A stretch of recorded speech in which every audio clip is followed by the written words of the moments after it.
Feel সল্টকে নিজের জাত চেনালেন Mustafizur Rahman. The ফিজের সামনে বাহাদুরি দেখাতে গিয়ে উইকেট হারাতে হলো এই ইংলিশ ব্যাটারকে। আইএল টি-20তে এদিনও কাটার স্লোয়ারে প্রতিপক্ষের ব্যাটারদের নাস্তানাবুদ করেন মুস্তাফিজ। প্রথম ওভার থেকেই উইকেট শিকারে বনে গেলেন দুবাই ক্যাপিটালসকে জয় এনে দেয়ার অন্যতম নায়ক। আইএল টি-20তে রবিবার দ্বিতীয় ম্যাচে মাঠে নামেন মুস্তাফিজুর রহমান। তার দল দুবাই ক্যাপিটালসের প্রতিপক্ষ Abu Dhabi night Riders. Abu Dhabi আগে ব্যাট করতে নেমে ২০ ওভারে ১৮৬ রানের পুঁজি দাঁড় করায়। এরপর দুবাই বোলিংয়ে নামলে ইনিংসের দ্বিতীয় ওভারে মুস্তাফিজের হাতে বল তুলে দেয়া হয়। মুস্তাফিজ মানেই তো জাদুকরি বোলিং। জাদু দেখাতে খুব বেশি সময় নিলেন না কাটার মাস্টার। তার প্রথম ওভারের পঞ্চম বলে পরাস্ত করলেন উন্মুখ চাঁদকে।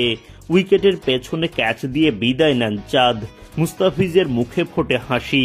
উইকেট শিকারের প্রথম ওভারে 4টি ডট দিয়ে মাত্র 5 রান খরচ করেন মুস্তাফিজ। পাওয়ার প্লের শেষ ওভারে মুস্তাফিজ তার দ্বিতীয় ওভারের বোলিং করতে এলে চড়াও হন ফিল সল্ট। শুরুতেই ছক্কাচারের ধামাকা, কিন্তু মুস্তাফিজও নাসর বান্দা। ফিল সল্টের বিদায় ঘণ্টা বাজিয়ে তবেই ক্ষান্ত হন তিনি। পেলেন সতীর্থদের বাহবা। এই ওভারে 11 রান খরচায় 1 উইকেট তোলেন দ্য ফিজ। নিজের 3 নম্বর ওভারে 7 রান খরচ করেন মুস্তাফিজ। সব মিলিয়ে 3 ওভারে 22 রান দিয়ে জোড়া উইকেট শিকার তার।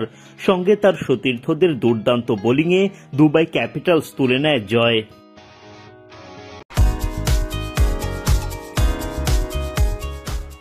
ফিল সল্টকে নিজের জাত চেনালেন মুস্তাফিজুর রহমান। দ্য ফিজের সামনে বাহাদুরি দেখাতে গিয়ে উইকেট হারাতে হলো এই ইংলিশ ব্যাটারকে।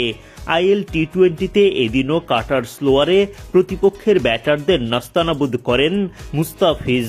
প্রথম ওভার থেকেই উইকেট শিকারে বনে গেলেন দুবাই ক্যাপিটালসকে জয় এনে দেয়ার অন্যতম নায়ক। আইএল টি-20তে রবিবার দ্বিতীয় ম্যাচে মাঠে নামেন মুস্তাফিজুর রহমান। তার দল দুবাই ক্যাপিটালসের প্রতিপক্ষ Abu Dhabi night Riders. Abu Dhabi আগে ব্যাট করতে নেমে 20 ওভারে 186 রানের পুঁজি দাঁড় করায়।